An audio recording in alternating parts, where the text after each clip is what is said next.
দর্শক সবাইকে আমন্ত্রণ নিউজ 24 সংবাদে আপনাদের সঙ্গে পুরো সংবাদ জুড়ে আছি আমি তামিমুর রহমান তন্ময়। এতক্ষণ দেখছিলেন সংবাদ শিরোনাম, এবার যাচ্ছি পুরো সংবাদে। প্রধানমন্ত্রী শেখ হাসিনার কূটনৈতিক সফলতার জেরেই সময় মতো করোনার ভ্যাকসিন পেয়েছে বাংলাদেশ। দর্শক, এই ব্যাপারে আমাদের একটি রিপোর্ট রয়েছে, চলুন দর্শক সংবাদের প্রথম পর্যায়ে রিপোর্টটি দেখে আসি।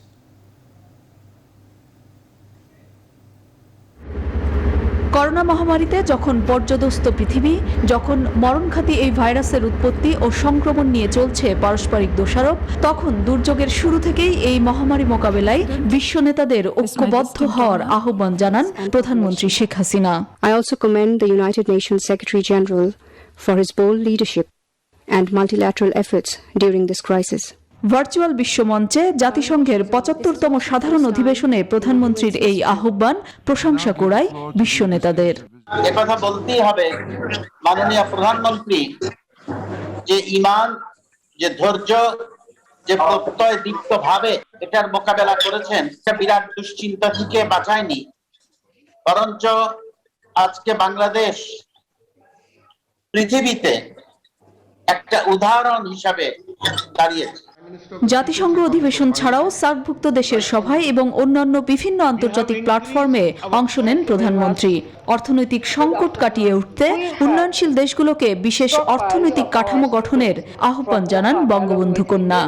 যখন গত বছর এই মহামারী আমাদের আক্রান্ত করা হয়, তখন যে সমস্ত নেতিবাচক কথাবার্তা বলা হয়েছিল সেগুলো আল্লাহর অশেষ মেহেরবাড়িতে আমরা ভুল প্রমাণ করেছি। জাতির জনক বঙ্গবন্ধু কন্যার নেতৃত্বে বলা হয়েছিল রাস্তায় রাস্তায় লোক পড়ে থাকবে, সেগুলো থেকে আমরা বেরিয়ে এসেছি।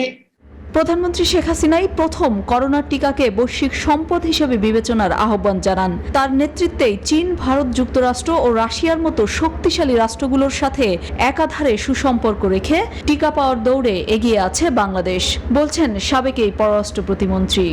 আজকে প্রায় 100 বছরেরও অধিক একেবারে শীর্ষস্থানে নিজেদের দাবি করেছেন, তাদের ঘটনাও তো আমরা চোখের সামনে দেখছি। তাদের দেশেও তো ভ্যাকসিনের যে কি অভাব অনটন, অক্সিজেন অনটন, সেদিক থেকে বাংলাদেশ আমাদের দক্ষিণ এশিয়াতে তো একটা শীর্ষস্থানে আছেই, বরঞ্চ আমি মনে করি আমরা এটা খুব সুন্দর সুচারুভাবে এটা মোকাবেলা করেছি। নিজেদের সংকট কাটিয়েও অনেক বন্ধুপ্রতিম দেশে জরুরি খাদ্য ও মেডিকেল সরঞ্জাম পাঠিয়ে প্রশংসা কুড়িয়েছেন প্রধানমন্ত্রী শেখ হাসিনা।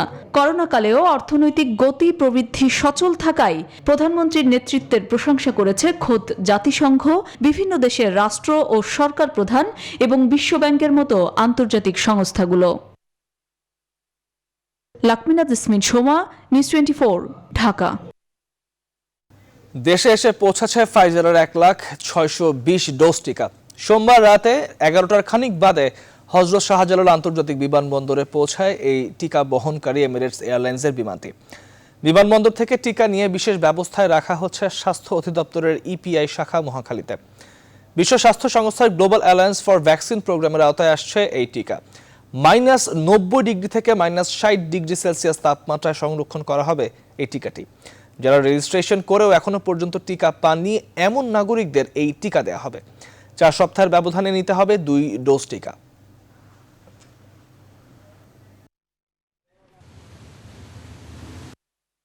আচ্ছা ভাই, আমরা অত্যন্ত আনন্দের সাথে জানাচ্ছি যে জাতিসংঘের কোভ্যাক্সের মাধ্যমে আমাদের যে টিকা পাওয়ার কথা ছিল সেই টিকার প্রথম চালান 1,620,000 ডোজ ফাইজার বায়োএনটেকের ভ্যাকসিন আজকে রাত্রে 11:20 এমিরেটস এয়ারলাইন্সের ফ্লাইটে বাংলাদেশে এসে পৌঁছেছে। এটা 60 to 90 ডিগ্রি তাপমাত্রার মধ্যে মেনটেন করা হচ্ছে এবং ভিতরে মেনটেন করা হচ্ছে এবং এটার একটা নির্দিষ্ট টাইম আছে।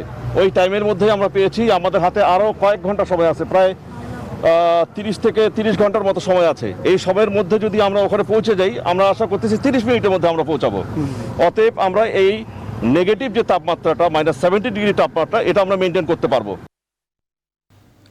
করোনা সংক্রমণের ঝুঁকিতে থাকা সীমান্তবর্তী 7 জেলায় লকডাউনের বিষয়ে জেলা প্রশাসকদের পরিস্থিতি বুঝে সিদ্ধান্ত নেওয়ার নির্দেশনা দিয়েছে সরকার। সোমবার মন্ত্রিসভার বৈঠকের পর সচিবালয়ে ব্রিফিংয়ে মন্ত্রী পরিষদের পক্ষ থেকে এই তথ্য জানানো হয়। তৌফিক মাহমুদ মুন্না জানাচ্ছেন বিস্তারিত। সোমবার সকালে মন্ত্রিসভার নিয়মিত বৈঠক অনুষ্ঠিত হয়। এই বৈঠকে গণভবন থেকে ভার্চুয়াল প্ল্যাটফর্মে সভাপতিত্ব করেন প্রধানমন্ত্রী শেখ হাসিনা। অংশ নেন মন্ত্রিপরিষদের সদস্যরা। বৈঠক শেষে কথা বলেন স্বাস্থ্যমন্ত্রী জাহিদ মালেক। জানান, যে টিকাই আসুক সবার আগে শিক্ষার্থীরা পাবেন। জুন মাসে 50 লক্ষ, জুলাই মাসে 50 লক্ষ, অগাস্টে 50 লক্ষ ডোজ আমরা পেতে পারি।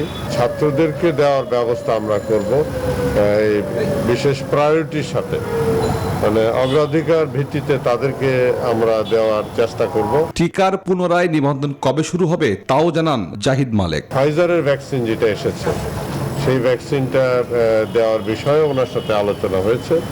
তো সেখানেও আমরা নিয়ম মাফিক দিয়ে যাব, যে সিরিয়াল ওয়াইজ যেটা আছে সেই সিরিয়াল ওয়াইজ দিয়ে যাব। ওটাই টিকাগুলো আসলে পরে হাতে আসলে আবার চালু হয়ে যাবে। মন্ত্রিসভার বৈঠক শেষে আনুষ্ঠানিক ব্রিফিং করেন মন্ত্রিপরিষদ সচিব। জানান, স্বাস্থ্য মন্ত্রণালয়ের সুপারিশকৃত 7টি জেলার বিশেষ লকডাউন নিয়ে সরকারের নির্দেশনা। আর ইন্ডিয়ার থেকে যারা আসতেছে কাউকে তো 14 দিনের বাইরে আপনার একজনকেও ছাড়া হয়নি, not a single person. Trainer এবং সিভিল সার্জন বা চেয়ারম্যান বা মেয়র সাহেব ওনাদেরকে বলেই দেওয়া আছে যে যদি আপনারা মনে করেন কোনো জায়গাটা যদি খুবই হার্মফুল হয় সেই ক্ষেত্রে আপনারা সেটা আপনাদের কমফোর্ট অনুযায়ী আপনারা এটা করে নিতে পারেন।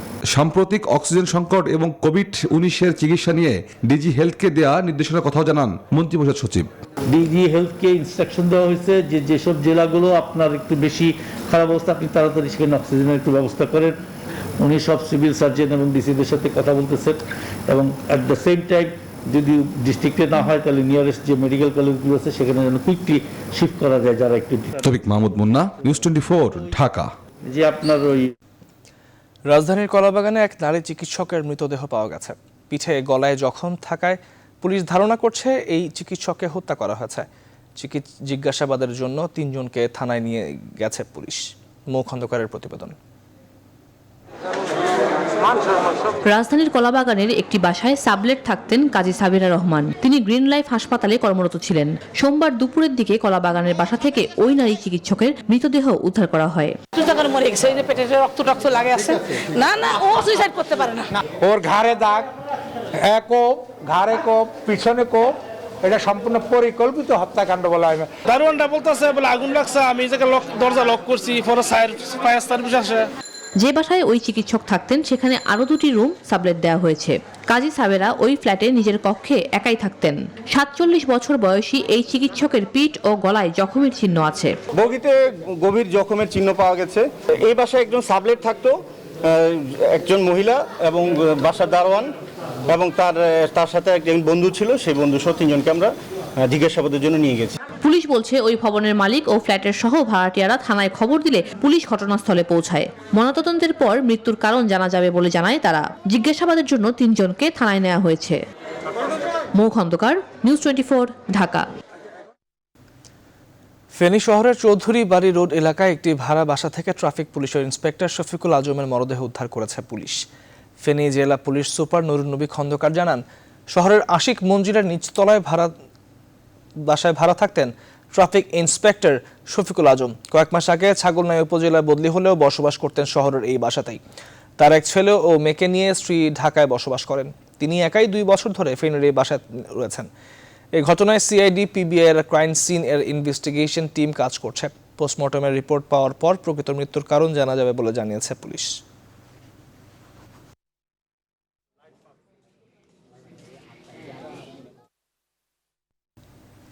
কক্সবাজার শহরের রুমালিয়ার ছড়া শিকদার বাজার এলাকায় আধিপত্য বিস্তার নিয়ে 2 সন্ত্রাসী গ্রুপের মধ্যে সংঘর্ষে 2 জন নিহত হয়েছে। আহত হয়েছে আরও 10 জন।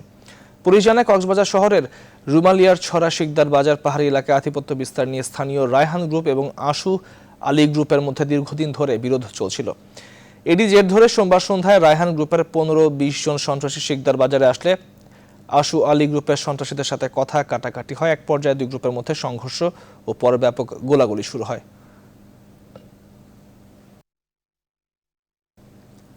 চট্টগ্রামে বহুল আলোচিত মাহমুদা খানম মৃত হত্যাকাণ্ডের কিলিং মিশনে নেতৃত্ব দেওয়া সাবেক এসপি বাবুল আখতারের সোর্স কামরুল ইসলাম মুসার স্ত্রী পান্না আক্তার চট্টগ্রাম আদালতে 164 ধারায় স্বীকারোক্তিমূলক জবানবন্দি দিয়েছেন। সোমবার সন্ধ্যায় আদালতে তিনি জবানবন্দি দেন। জবানবন্দিতে মৃত্যু হত্যার পর বাবুল আখতার মুসাকে ফোন করে সতর্ক থাকার জন্য বলেছে বলে জানান পান্না। মৃত্যুর বাবার করা মামলার তদন্তের দায়িত্বে থাকা পিবিআই কর্মকর্তা সন্তোষ চাকমা বলেন, সাক্ষী হিসেবে নিজের ইচ্ছায় জবানবন্দি দেন মুসার স্ত্রী পান্না। 2016 সালের 5ই মে সকালে ছেলেকে স্কুল বাসে তুলে দিতে গিয়ে চট্টগ্রামের জিইসি এলাকায় খুন হয় মৃত। এই হত্যার কিলিং মেশিনে নেতৃত্ব দেওয়া মুসাকে এখনো খুঁজে পাচ্ছে না পুলিশ।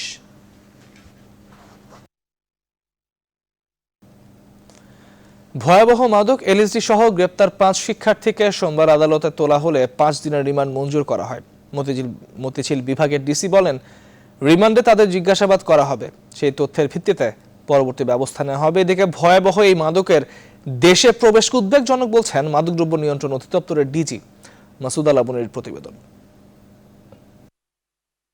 বিভিন্নভাবে দেশে আসছে ভয়াবহ হ্যালোজেনিক মাদক এলএসডি বা লাইসার্জিক অ্যাসিড ডাইথ্যালামাইড। বছরখানেক আগে এলএসডির একটি চালান সহ 2 জনকে আটক করে মাদকদ্রব্য নিয়ন্ত্রণ অধিদপ্তর। সম্প্রতি বড় একটি চালান সহ 3 জনকে গ্রেফতার করে ডিবি।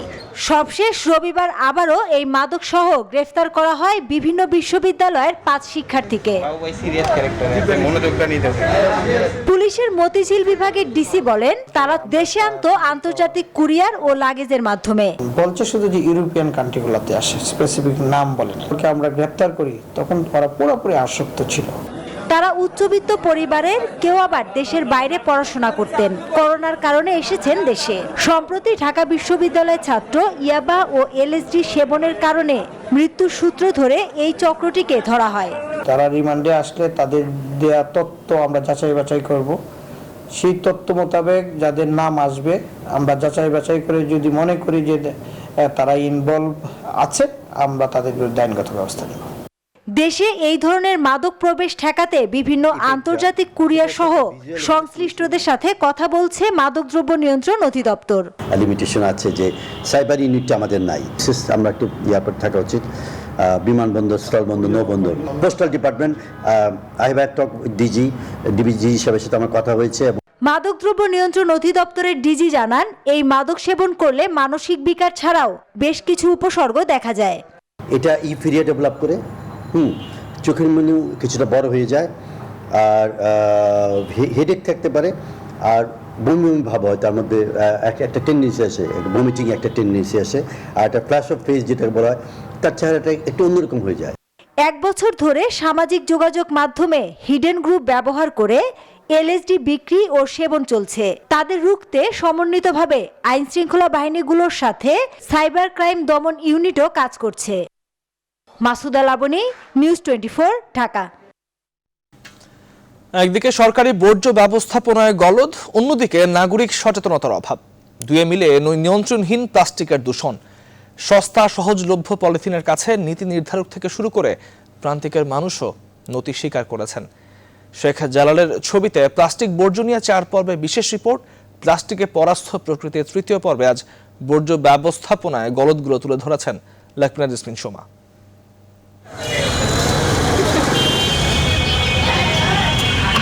ভেবেছেন কি প্রতিদিন এভাবেই আপনার অসচেতনতার ফলে প্লাস্টিক বর্জ্যে দূষিত হচ্ছে পরিবেশ? দূষিত পরিবেশেই চলছে দৈনন্দিন জীবনের যত আয়োজন।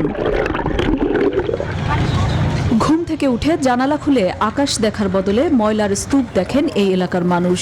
প্লাস্টিক জাতীয় বর্জ্য হয় কখনোই পচে গলে মাটিতে মেশে না তা। ময়লার ভিতরে প্রায় 80% পলিথিন। দেখা যায় বৃষ্টির কারণে দুর্গন্ধ আসে, বাসা বাড়িতে থাকা অনেক কষ্ট হয়। আর নাগরিক দায়িত্বহীনতা কিংবা উদাসীনতার বড় উদাহরণ হাতিরঝিলে থাকা আধুনিক ডাস্টবিনগুলো। এই ডাস্টবিনগুলোতে পচনশীল সাধারণ বর্জ্য এবং অপচনশীল পুনর্ব্যবহারযোগ্য বা প্লাস্টিক বর্জ্যের আলাদা চেম্বার থাকলেও তার কোনো ব্যবহার নেই। প্রতিটি ডাস্টবিনই খালি পড়ে আছে। উন্নত বিশ্ব কিংবা উন্নয়নশীল দেশের মতো বাংলাদেশে সামগ্রিকভাবে আজও চালু হয়নি পচনশীল, অপচনশীল কিংবা পুনর্ব্যবহারযোগ্য প্লাস্টিক বর্জ্য আলাদাভাবে ফেলার কোনো ব্যবস্থা। কাঁচা বাজারে গেলে অনেকটা পলিথিন নিয়ে আয়, ব্যাগ চলে না, ব্যাগ ছাড়া ব্যাগ হলে তো দুনিয়ার ব্যাগ থাকতো, কারণ পলিথিন সংখ্যা বেশি। নগর পরিকল্পনাবিদ স্থপতি ইকবাল হাবিব বলছেন, আধুনিক বর্জ্য ব্যবস্থাপনার পাশাপাশি নগরবাসীর সচেতনতা বাড়াতে যেসব উদ্যোগ ও বিনিয়োগ দরকার তার কিছুই নেই সরকারের বর্জ্য ব্যবস্থাপনায়।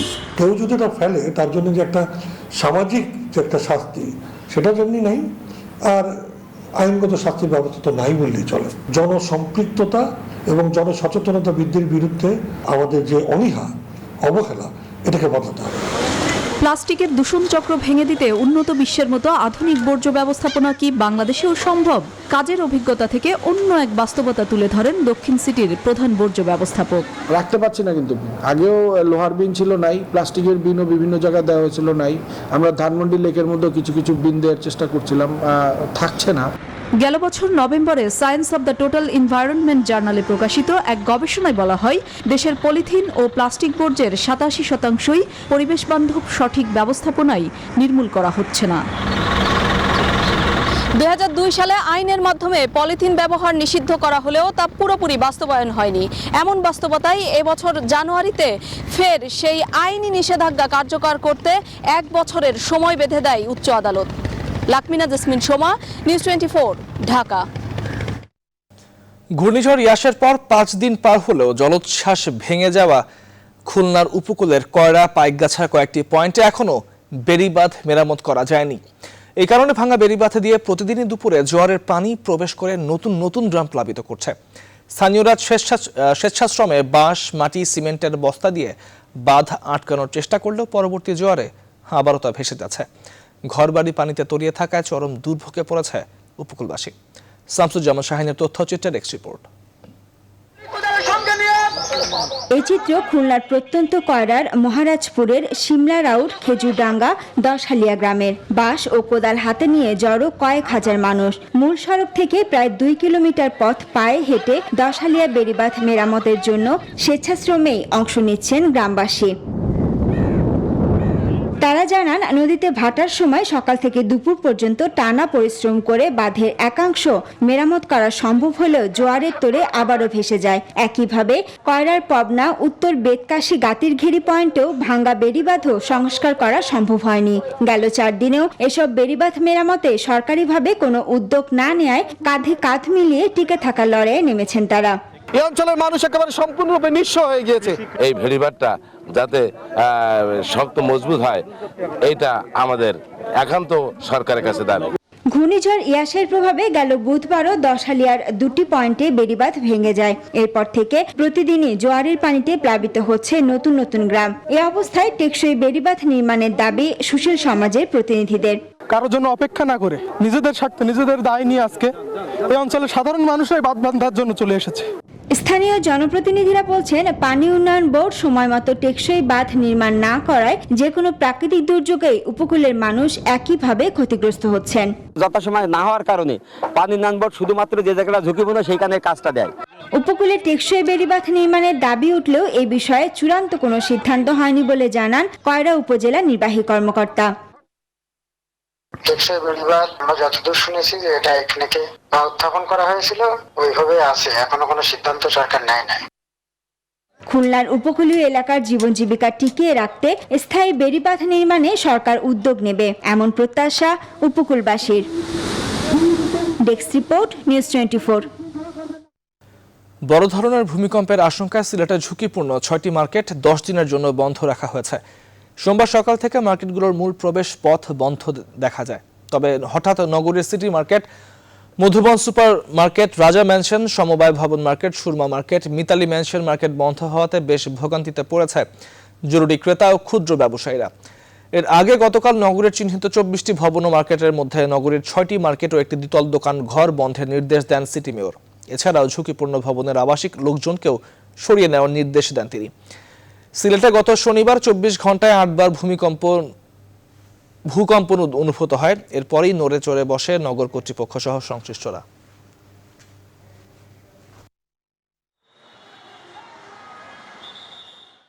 দেশে গেল 24 ঘন্টায় আগের দিনের তুলনায় করোনা ভাইরাসে আক্রান্ত হয়ে মৃত্যু ও শনাক্ত দুটোই বেড়েছে। করোনায় নতুন করে মারা গেছেন আরো 36 জন। নতুন শনাক্ত হয়েছেন 1710 জনের মধ্যে দিয়ে দেশে মোট শনাক্ত রোগীর সংখ্যা 8 লাখ ছাড়ালো। সোমবার স্বাস্থ্য অধিদপ্তরের সংবাদ বিজ্ঞপ্তিতে তথ্য জানানো হয়েছে। দেশে পর্যন্ত মোট করোনা ভাইরাস শনাক্ত রোগীর সংখ্যা দাঁড়িয়েছে 8,540 জন। মোট মৃত্যু হয়েছে 12,619 জনের। করোনা থেকে সুস্থ হয়েছেন 7,40,372 জন। গেল 24 ঘন্টায় 18,178 জনের নমুনা পরীক্ষা করা হয়েছে। পরীক্ষা বিবেচনায় শনাক্তের হার 9.41%। করোনায় বিপর্যস্ত প্রতিবেশী দেশ ভারত। ভারতীয় ধরন শনাক্তে দেশটির সঙ্গে সীমান্ত যোগাযোগ বন্ধ রেখেছে সরকার। তারপরও গেল কিছুদিন ধরে সীমান্তবর্তী 7 জেলায় সংক্রমণের হার ঊর্ধ্বমুখী। ভারতীয় ধরন শনাক্ত হওয়ায় আতঙ্কে রয়েছে স্থানীয়রা। এই অবস্থায় করোনার সংক্রমণ রোধে চাঁপাইনবাবগঞ্জে আরও 1 সপ্তাহ বাড়ানো হয়েছে বিশেষ লকডাউন। এদিকে গত 1 সপ্তাহে রাজশাহী মেডিকেল কলেজ হাসপাতালে করোনা রোগীর চাপ বেড়েছে প্রায় দ্বিগুণ, যা সক্ষমতা ছাড়িয়েছে। প্রতিনিধিদের পাঠানো তথ্যচিত্রের এক রিপোর্ট। চাঁপাইনবাবগঞ্জে সপ্তাহব্যাপী লকডাউনের পরও কমেনি করোনা সংক্রমণ। 24 ঘন্টায় 63 জনের নমুনা পরীক্ষায় করোনা শনাক্ত হয়েছে 45 জন। এ অবস্থায় সোমবার দুপুরে জেলা করোনা প্রতিরোধ কমিটির সভায় বিশেষ লকডাউনের সময়সীমা আরও 1 সপ্তাহ বাড়ানো হয়। পরবর্তী 1 সপ্তাহের জন্য আমরা লকডাউনকে বৃদ্ধি করলাম। ঈদের পর থেকে করোনা সংক্রমণের হার আশঙ্কাজনক হারে বেড়ে চলেছে নওগাঁয়। গেল বৃহস্পতিবার থেকে রোববার পর্যন্ত 4 দিনে করোনা শনাক্তের হার 39.82%। এ অবস্থায় সংক্রমণ রোধে সবাইকে স্বাস্থ্যবিধি মেনে চলতে প্রচারণা চালানো হচ্ছে। স্বাস্থ্যবিধি মেনে চলা, ডিস্টেন্সিং এবং একটা যুক্তিসঙ্গত সময়কাল পর্যন্ত মানুষের চলাচলটাকে সীমিত করে রাখা। এদিকে রংপুরেও বাড়ছে করোনা সংক্রমণ। এরপর থেমে নেই সীমান্ত জেলার মানুষের আসা যাওয়া। একই চিত্র কুষ্টিয়ায়ও। 24 ঘন্টায় এই জেলায় 184 জনের নমুনা পরীক্ষায় শনাক্ত হয়েছে 33 জন। সিভিল সার্জন বলছেন, বিশেষ লকডাউন দেওয়া হবে কিনা সে সিদ্ধান্ত হবে মঙ্গলবার। গেল 1 সপ্তাহ ধরে যশোর জেলায় করোনা সংক্রমণ ঊর্ধ্বমুখী। বেনাপোল চেকপোস্ট দিয়ে আসা ভারত ফেরত যাত্রীদের যশোরের বিভিন্ন হোটেলে প্রাতিষ্ঠানিক কোয়ারেন্টাইনে রাখা হচ্ছে। স্থানীয়দের অভিযোগ, ভারত ফেরত এসব যাত্রী প্রশাসনের চোখ ফাঁকি দিয়ে অবাধে ঘুরে বেড়াচ্ছেন। সীমান্ত জেলা রাজশাহী, চাঁপাইনবাবগঞ্জ ও নওগাঁয় ঈদের পর থেকে করোনা সংক্রমণ বেড়েছে আগের তুলনায় শতভাগেরও বেশি।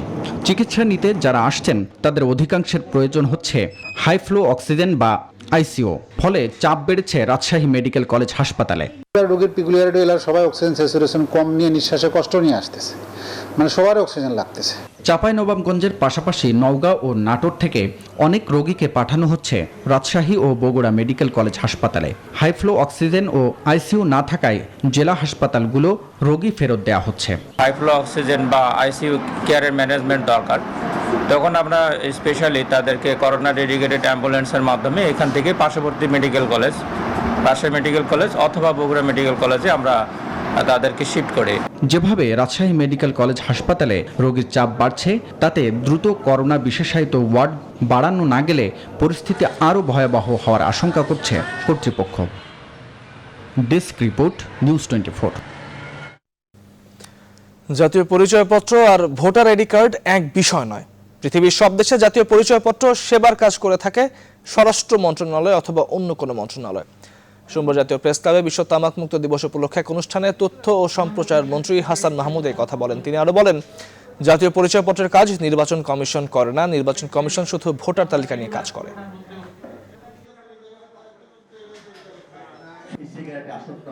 পৃথিবীর সব দেশে এই জাতীয় পরিচয়পত্র আইদার স্বরাষ্ট্র মন্ত্রণালয় অথবা অন্য কোনো মন্ত্রণালয় করে, এটি নির্বাচন কমিশন করে না। নির্বাচন কমিশন শুধু ভোটার তালিকা নিয়ে কাজ করে। যেটি নির্বাচন কমিশন থেকে যে আশঙ্কার কথা বলা হয়েছে সেটি আসলে অমূলক। রাজধানীর এবারকেয়ার হাসপাতালে চিকিৎসাধীন বিএনপির চেয়ারপারসন খালেদা জিয়ার উন্নত চিকিৎসার জন্য বিদেশে যাওয়ার বিধিনিষেধ প্রত্যাহারের দাবি জানিয়েছেন দলের স্থায়ী কমিটির সদস্য নজরুল ইসলাম খান। সোমবার সকালে প্রয়াত রাষ্ট্রপতি জিয়াউর রহমানের স্মরণে আলোকচিত্র প্রদর্শনী অনুষ্ঠানে এই দাবির কথা তুলে ধরেন তিনি বলেন, শুধু রোগমুক্তি নয়, বিএনপি খালেদা জিয়ার কারামুক্তি দাবি করছে। আমরা দাবি করি যে বাংলাদেশের অন্য যে কোনো মানুষের মতো এবং বহু বহু রাজনৈতিক নেতাদের মতোই তিনিও যেন তার প্রয়োজনীয় চিকিৎসার জন্য প্রয়োজনে বাইরে যাওয়ার সুযোগ পান। অন্যায়ভাবে এ ব্যাপারে যে বিধিনিষেধ আরোপ করা হয়েছে সেটা যেন প্রত্যাহার করা হয়। ভারতের প্রধানমন্ত্রীর ঢাকায় আগমন ঠেকাতে সহিংসতার ঘটনায় করা মামলায় আটক শিক্ষার্থীদের মুক্তির দাবিতে সুপ্রিম কোর্টের রেজিস্ট্রার জেনারেল মোহাম্মদ আলী আকবরের সাথে সাক্ষাৎ করেছেন গণস্বাস্থ্য কেন্দ্রের প্রতিষ্ঠাতা ডক্টর জাফরুল্লাহ চৌধুরী। গত 26শে মার্চের ঘটনায় ছাত্র যুব অধিকার সংরক্ষণ পরিষদ সহ বিভিন্ন সংগঠনের 54 নেতাকর্মীকে জামিন দিতে সরকারের প্রতি আহ্বান জানান তিনি। আমরা বিচারে হস্তক্ষেপ চাচ্ছি না, কিন্তু দীর্ঘসূত্রিতা চাই না। আগামীকাল এই ছাত্রদের কোর্টে, ডিস্ট্রিক্ট কোর্টে এই মামলা আছে, সেই তারা যেন রায়টা কালকেই দেয়। দেশে প্রাপ্তবয়স্কদের 3 ভাগের 1 ভাগেরও বেশি মানুষ তামাক ব্যবহার করেন। শিশুদের মধ্যেও সংখ্যাটি নেহাতি কম নয়। সরকার 2040 সালের মধ্যে দেশকে তামাক মুক্ত করার ঘোষণা দিলেও সে লক্ষ্যে পৌঁছানো কঠিন হবে বলে মনে করছেন বিশেষজ্ঞরা। বিশ্ব তামাক মুক্ত দিবসে দেশকে তামাক মুক্ত করতে সবাইকে এগিয়ে আসার আহ্বান তাদের। দিবসের এবারের প্রতিপাদ্য ছিল, আসুন আমরা শপথ করি জীবন বাঁচাতে তামাক ছাড়ি। এবার আমাদের নিয়মিত আয়োজন জাতীয় বাজেট।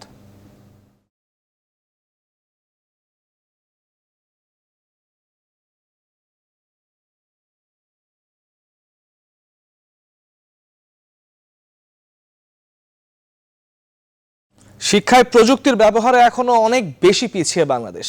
করোনাকালে যা ভোগাচ্ছে শিক্ষার্থীদের, এজন্যই এই খাতে প্রযুক্তির ব্যবহার বাড়াতে আগামী বাজেটে বরাদ্দ বাড়ানোর কোনো বিকল্প নেই বলেই মনে করেন শিক্ষা সংশ্লিষ্টরা। সেই সাথে করোনায় বন্ধ হওয়া শিক্ষা প্রতিষ্ঠান ও শিক্ষকদের জন্য বিশেষ বরাদ্দ রাখার পাশাপাশি শিক্ষার্থী ঝরে পড়া কমাতেও প্রয়োজনীয় ব্যবস্থা রাখার তাগিদ বিশেষজ্ঞদের। সজল দাস জানাচ্ছেন বিস্তারিত। শিক্ষায় ক্রমান্বয়ে উন্নতির পথেই ছিল বাংলাদেশ। শিক্ষার হার, শিক্ষার্থী উপস্থিতি, সেশন জট নিরসন, নারী শিক্ষা সহ প্রায় সবগুলো নির্দেশকই ইতিবাচক। কিন্তু এই ধারাবাহিকতায় বাদ সেধেছে অতিমারী করোনা, যা দেশের শিক্ষা ব্যবস্থার ভঙ্গুর দিকও তুলে এনেছে সবার সামনে।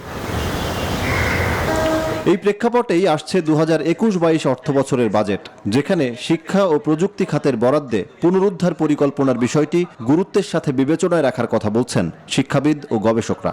দেরিতে হলেও বিলম্ব হলেও বুঝতে পেরেছে সরকার যে করোনা সহসাই আমাদেরকে ছেড়ে যাচ্ছে না। এবার জিডিপির ন্যূনতম পক্ষে 6% বাজেট করতে হবে এবং ডিজিটাল এডুকেশনকে সামনে আনার জন্য বাজেট করতে হবে। যে সমস্ত নিম্নবিত্ত পরিবারের সন্তানেরা ঝরে যাচ্ছে, ঝরে পড়ছে বা শিক্ষা প্রতিষ্ঠানে যেতে পারছে না, তাদের জন্য বিশেষ ভাতার ব্যবস্থা করা, এটা আগামী বাজেটে থাকবে বলে আশা করছি। করোনাকালে বন্ধ হয়েছে অনেক শিক্ষা প্রতিষ্ঠান, চাকরি হারিয়ে পেশা বদলেছেন অনেক শিক্ষক, বেড়েছে ঝরে পড়া শিক্ষার্থীর সংখ্যাও। এসব চ্যালেঞ্জ মোকাবেলায় আসছে বাজেটে বিশেষ বরাদ্দের কথাও বলছেন তারা। বেসরকারি শিক্ষা প্রতিষ্ঠান যেগুলো নানা কারণে বন্ধ হয়ে যাচ্ছে, সহজ শর্তে ঋণ দিয়ে বা ব্যাংকের কাছ থেকে ঋণ নিয়ে তারা যদি চালু করতে পারেন, সরকার সেখানে অবশ্যই সহায়তা করতে পারে। শিক্ষায় প্রযুক্তির ব্যবহারেও জোর দিচ্ছেন বিশেষজ্ঞরা। আমরা কতজন শিক্ষককে প্রশিক্ষণ দিচ্ছি টেকনোলজিতে, তাহলে যদি এই শিক্ষকরা তাদের ছাত্রছাত্রীদেরকে কিভাবে প্রশিক্ষণ দেবে? আমরা যদি আজকে যদি আইসিটি কোর্স চালু করেছি ক্লাস 6 থেকে, কিন্তু এই আইসিটি কোর্সের জন্য যা পড়াশোনা করতেছে সেটা হ্যান্ডস অন প্র্যাকটিক্যালে কাজ করার জন্য আমাদের ল্যাবগুলিকে দেখানো পর্যাপ্ত না। কাজে এই ক্ষেত্রে অবশ্যই শিক্ষা ক্ষেত্রে বাজেট বৃদ্ধি করা উচিত। 2021-22 অর্থবছরের বার্ষিক উন্নয়ন কর্মসূচির 10.29% শিক্ষায় আর 1.59% বরাদ্দ দেওয়া হয়েছে বিজ্ঞান ও তথ্য প্রযুক্তি খাতে। করোনাকালীন ক্ষতি মোকাবেলায় যা পর্যাপ্ত নয় বলেও মত এই খাত সংশ্লিষ্টদের। শিক্ষা খাতে প্রযুক্তির ব্যবহার বাড়াতে হবে আরও, যে কারণে আসন্ন বাজেটে শিক্ষা এবং প্রযুক্তি খাতে বরাদ্দ বাড়ানোর কথা বলছেন শিক্ষা সংশ্লিষ্টরা। সজল দাস, নিউজ 24, ঢাকা। এবারে ফার্স্ট সিকিউরিটি ইসলামী ব্যাংক অর্থ ও বাণিজ্যের সংবাদ।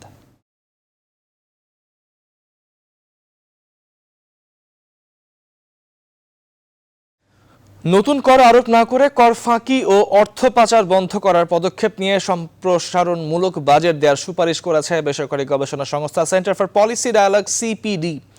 সংস্থাটি বলছে, নীতি পরিকল্পনায় মোট দেশজ উৎপাদন বা জিডিপি প্রবৃদ্ধির চিন্তা থেকে বেরিয়ে বৈষম্য কমানোর দিকে মনোযোগ দিতে হবে। সংবাদ ভার্চুয়াল প্ল্যাটফর্মে আগামী 2021-22 অর্থ বছরের বাজেট উপলক্ষে দেশের অর্থনীতির স্বাধীন পর্যালোচনা করতে গিয়ে এমন সুপারিশ করেছে সিপিডি।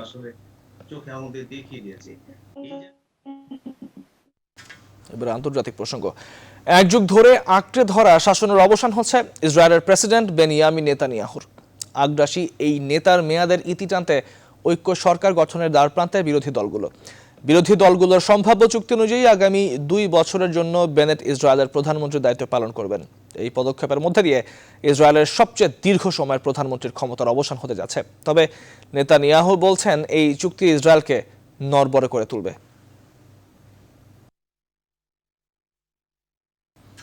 ইসরায়েলের রাজধানী তেল আবিবে দূতাবাস স্থাপন করেছে সংযুক্ত আরব আমিরাত।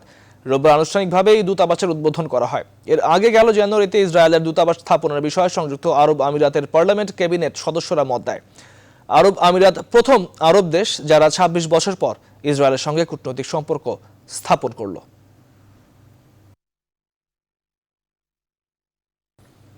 বিমান দুর্ঘটনা জনপ্রিয় টিভি সিরিজ টারজানের অভিনেতা জো লারা ও তার স্ত্রী সহ 7 জন নিহত হয়েছেন।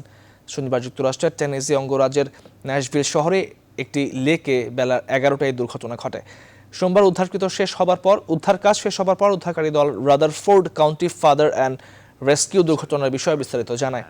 ছোট বাণিজ্যিক জেট বিমানটি সেনেটির স্নায়ারোনা বিমানবন্দর থেকে উড্ডয়নের কিছুক্ষণের মধ্যেই ন্যাশভিলের 19 কিলোমিটার দক্ষিণে পার্সি প্রাইস লেকে গিয়ে পড়ে। বিমানটিতে 7 জন আরোহী সবাই মারা গেছেন। কোভিড-19 উৎস এখনো বের করা হয়নি, সুরাহা হয়নি কোভিড-19 উৎস কোথায়। আর এরই মধ্যে কোভিড-26 এবং কোভিড-32 এর আশঙ্কা রয়েছে বলে সতর্কতা দিয়েছে মার্কিন বিশেষজ্ঞরা। তারা বলছেন করোনার উৎস না জানতে পারলে ভবিষ্যতে আরো বড় মহামারীর আশঙ্কা রয়েছে। আসমাতুলি জানাচ্ছেন বিস্তারিত। কোভিড-19 উৎপত্তি স্থল নিয়ে বিতর্ক রয়েছে শুরু থেকেই। চীনের উহান থেকে এই ভাইরাসের উৎপত্তির ধারণা করা হলেও সে বিষয়ে এখনো কোনো সুনির্দিষ্ট তথ্য দেয়নি চীন। উল্টো বেজিং বরাবরই দাবি করে আসছে চীন থেকে ছড়ায়নি এ ভাইরাস। তবে ট্রাম্প সরকারের খাদ্য ও ওষুধ প্রশাসনের কমিশনার স্কট গটলিব বলছেন উহানের ল্যাবরেটরি থেকে ছড়িয়ে থাকতে পারে এ ভাইরাস। যদিও এই দাবি নাকচ করার মতো কোনো তথ্য এখনো দেয়নি চীন, যা বিশ্ববাসীর মনে উদ্বেগের সৃষ্টি করেছে। সম্প্রতি এই উদ্বেগ আরও বাড়িয়েছেন যুক্তরাষ্ট্রের 2 বিশেষজ্ঞ। তারা সতর্ক করেছেন কোভিড-19 সম্পর্কে সব তথ্য না পেলে কোভিড-26 ও কোভিড-32 এর মতো মহামারী সামনে আসতে পারে। তবে এরই মধ্যে গেল সপ্তাহে মার্কিন প্রেসিডেন্ট জো বাইডেন তদন্তকারী দলকে নির্দেশ দিয়েছেন কোভিড-19 উৎস নিয়ে তদন্তের গতি বৃদ্ধির। এই জন্য 3 মাসের সময়ও বেঁধে দেন তিনি। যুক্তরাষ্ট্রের তদন্তকারী সংস্থার ধারণা স্বাভাবিকভাবে নয়, উহান ইনস্টিটিউট অব ভাইরোলজি থেকে এই ভাইরাস ছড়িয়েছে। আসমাতুলি, নিউজ 24। বিশ্বজুড়ে এখনো পর্যন্ত মোট করোনা ভাইরাসে আক্রান্ত হয়েছেন 17,10,00,000 মানুষ, আর মোট মৃত্যুর সংখ্যা ছাড়িয়েছে 35,57,000। করোনার সংক্রমণে নাজুক অবস্থায় থাকা ভারতে একদিনে আবারও মৃত্যু হয়েছে 3,000-এর বেশি মানুষের। তবে কিছুটা কমেছে আক্রান্তের সংখ্যাই নিয়ে করোনায় ভারতের মৃত্যুর সংখ্যা 3,29,000 ছাড়ালো। করোনা ভাইরাসের প্রকোপ পশ্চিমা দেশগুলোতে কিছুটা কমে এলেও এশিয়াতে, বিশেষ করে ভারতের দশা খুবই করুণ। এছাড়াও এশিয়া মহাদেশের অন্যান্য দেশগুলোতেও করোনার প্রাদুর্ভাব বাড়ছে। এই অবস্থায় মালয়েশিয়ার আবারও দেশ জুড়ে লকডাউনের ঘোষণা দিয়েছে সরকার। ফলে অন্যান্যদের মতো সে দেশে থাকা 2 লাখ বাংলাদেশিকেও ঘরবন্দি থাকতে হচ্ছে। মালয়েশিয়া থেকে শাহাদাত হোসেনের পাঠানো তথ্যচিত্রে ডেস্ক রিপোর্ট। করোনা ভাইরাসের 3য় ঢেউ নিয়ন্ত্রণে হিমশিম খাচ্ছে মালয়েশিয়া। প্রতিদিনই নতুন করে রেকর্ড ভাঙছে সংক্রমণের। করোনা সংক্রমণের ধারাবাহিক বৃদ্ধি ঠেকাতে এবার দেশ জুড়ে লকডাউনের ঘোষণা দিয়েছে মালয়েশিয়া সরকার। প্রধানমন্ত্রীর সভাপতিত্বে একটি বিশেষ জাতীয় সুরক্ষা কাউন্সিলের বৈঠকে দেশটির করোনা সংক্রমণ বেড়ে যাওয়ায় 1 থেকে 14 জুন পর্যন্ত 14 দিনের পূর্ণাঙ্গ লকডাউন বাস্তবায়নের সিদ্ধান্ত গৃহীত হয়েছে। অতি প্রয়োজনীয় অর্থনীতির এমন কিছু খাত বাদে সবকিছুই বন্ধ থাকবে। এতে করে আবারও 2 সপ্তাহ ঘরবন্দি থাকতে হচ্ছে মালয়েশিয়ার কয়েক লক্ষ প্রবাসী বাংলাদেশিকে। মালয়েশিয়ান সরকার আবারও জুনের 1 তারিখ থেকে 14 তারিখ পর্যন্ত আবারও লকডাউন জারি করেছে। এমসিও ঘোষণা করার মধ্য দিয়ে সকলের মধ্যে এক অস্বস্তি বিরাজ করছে। বিশেষ করে আমরা যারা মালয়েশিয়ান প্রবাসী রয়েছি তাদের মধ্যে সমস্যাটা আরো প্রকট হয়ে দেখা দেবে, কেননা আমরা প্রবাসীরা কেউ ঘর হতে বের হতে পারবো না, সবাই অর্থনৈতিক সংকটে পড়ব।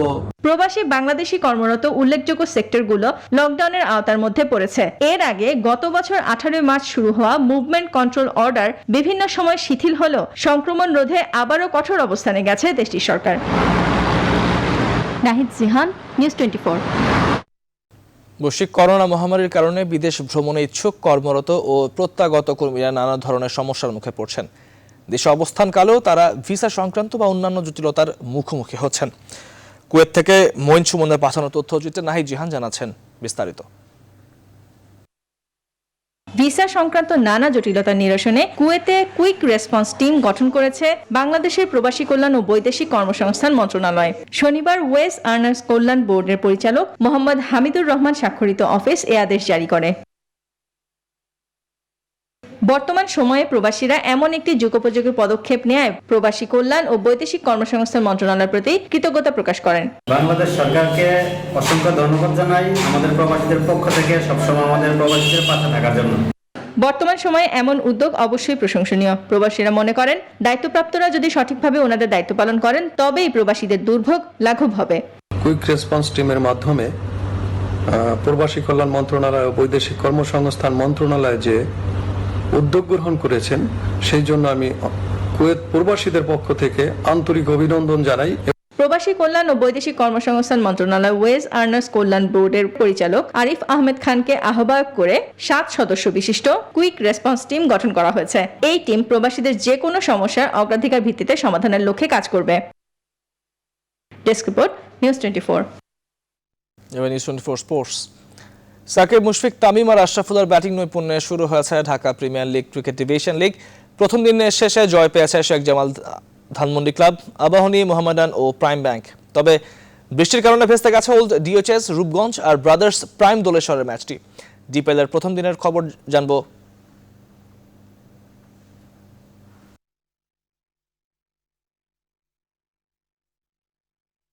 শেষ করছি সংবাদ, থাকার জন্য ধন্যবাদ সবাই।